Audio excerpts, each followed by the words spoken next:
नमस्कार दर्शक बंधु अतुट बंधन धारावाहिक भवानी देवी कहे कि मूर्ख झील से भावुची मने मने मुझे व्यवहार पठेवा कथा कही ताने से झील मो जाल पूरापूरी फसी सारी। मल्लिक कहे कि मु गोटे कथा बुझीपारे आपण कौन करने को चाहूँगी। भवानी देवी कहे कि मल्लिक जानीबू जिते आम स्पेशल गेस्ट आसवे सेतिकी बेले तेजस आउ कार्तिक आसिक पहुंची जिबे। तेजस कहे कि स्पेशल गेस्ट आज तो आम कार्तिक भी आसबे हेले माँ आई एम सॉरी मोर आज मो वर्कर्स मानकर टिके फोटोशूट करिवार अछि सेति मु पार्टी रे रहि परिबिनी।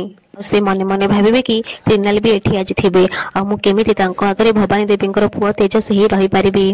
भवानी देवी कहिबे मु से कथा किछि भी जाननी तोर आज कोन से काम हो कि न हो हेले तू आज घर छेड़ी कुआडे जिबुनी तू पार्टी रे रहिबू। जस मने मने कहे कि ओहो फसीगला मनीष कौन करी मु यापर धीरे धीरे सब गेस्ट आसवाक लगे। आउ त्रिनाली कृषिका को लेकिन सांगरे आसबे। कृषिका कहे कि दीदी तू मत ये कौ जगह को लेकिन आसीचु। त्रिनाली कहे कि कार्तिक घर को यापर एक शुणला कृषिका सक्ट हो ठीक से बेले आउ जड़े झील से मझे पशि आसब आ कहे कि कार्तिक हाय कार्तिक एमती कहीकि से दी जन मझे आसीज आसिक कार्तिक को हक कर। एसबू देखिकी त्रिनाल आउ कृषिका सक्ट हो।